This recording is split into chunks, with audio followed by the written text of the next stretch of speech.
hafatra eo tongotrao.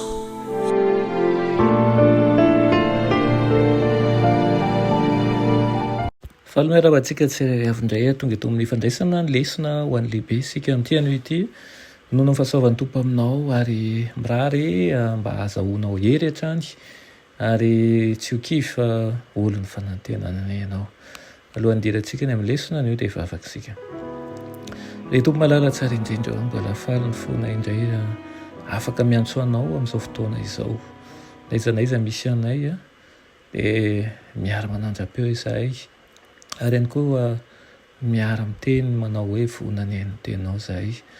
Aoka ianao hiasa ao amin'ny tsirairay avy, naiza naiza misy azy, na eny ambony fiarakodia na ao an-tokantrano, na eny amin'ny toeram-piasana, dia aoka ianao tsy ala eo aminay tokoa.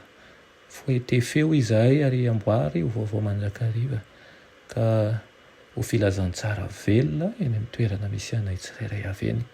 Aminaran'i Jesosy, amen. Lohateny lesonantsika androany dia manao ny fanoharana momba ny voa mitsimoka. Ny marika toko faha-efatra ihany no ho velabelarintsika. Efa nijerentsika izy io tamin'ny omaly. Ahitana tantara mitovy amin'ny ao amin'ny Matio na Lioka na ireo roa ireo ny ankamaroan'ny filazantsara amin'ny marika. Saingy tsy toy izany ho an'ity fanoharana anankiray ity. Ao amin'ny filazantsara amin'ny marika irery ihany na ahitana an'ilay fanoharana fohy izay mifantoka amin'ny dingan'ny fitomboana. Ambaran'i Jesosy fa toy izany ozy izy ny fanjakan'Andriamanitra. Manana ny anjara asa tandrify azy ny olombelona, saingy ny tena fitomboana dia asan'Andriamanitra. Tsy dingana, tsy manam-piafarana tsy akory izany fa mifarana amin'ny fahavokaran'ny vola tantara tahaka an'izany koa ny fiverenan'i Kristy fanondroany no hamarana ny tantaran'ity tanintsika ity. Asongadin'io fanoharan'io ny fitombon'ny zava-madinika anankiray ho tonga lehibe sy mahatalanjona. Voalohany dia hatramin'ny 2 milimetatra eo ny zavaivan'ny voatsinampy anankiray manko. Azo heverina fa ny karazany zava-manitra esahany eto dia ny voatsinampy mainty na ilay atao hoe brazika nigra izay manana voa madinika dia madinika tokoa.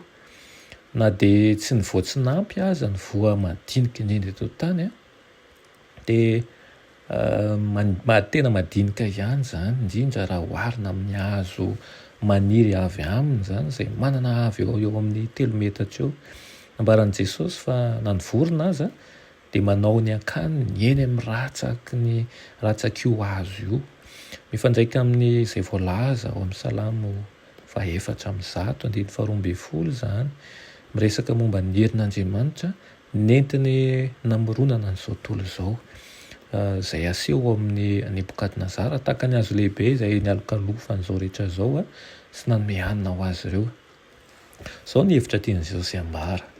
Ny fanjakan'Andriamanitra izay niandoha tamin'ny kely indrindra dia lehibe ary ahatalanjona ny olona izay azo heverina fa nanao tsinotsinona n'ilay mpitory-teny izay mifindrafindra sy feno vovoka avy any Galilea miaraka tamin'ireo mpianany ny olona tamin'ny andron'i Jesosy, kanefa nasehon'ny fotoana fa mihitatra manerana an'izao tontolo izao ny fanjakan'ny fahasoavany.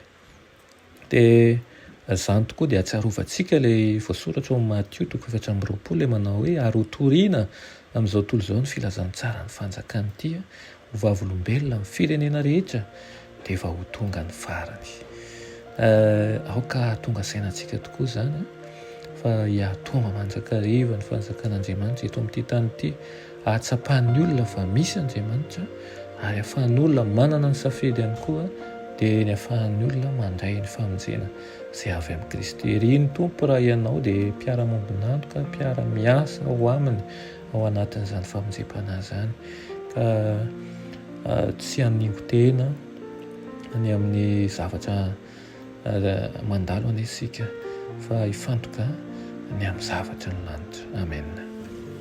Ianay tsara indrizan-danitra mbola misaotra anao izahay ny amin'izany teninao izany. Tompo mangataka aminao izahay mba amboarinao izahay anana fo tia manolo tena, indrindra fampandrosoana ny asanao eny anivon'ireny fiangonana ireny. Ka ireo rehetra izay efa nomena ho anay dia mba ho hainay tokony mitantana izany ho fampandrosoana ny asanao. Anaran'i Jesosy, amen.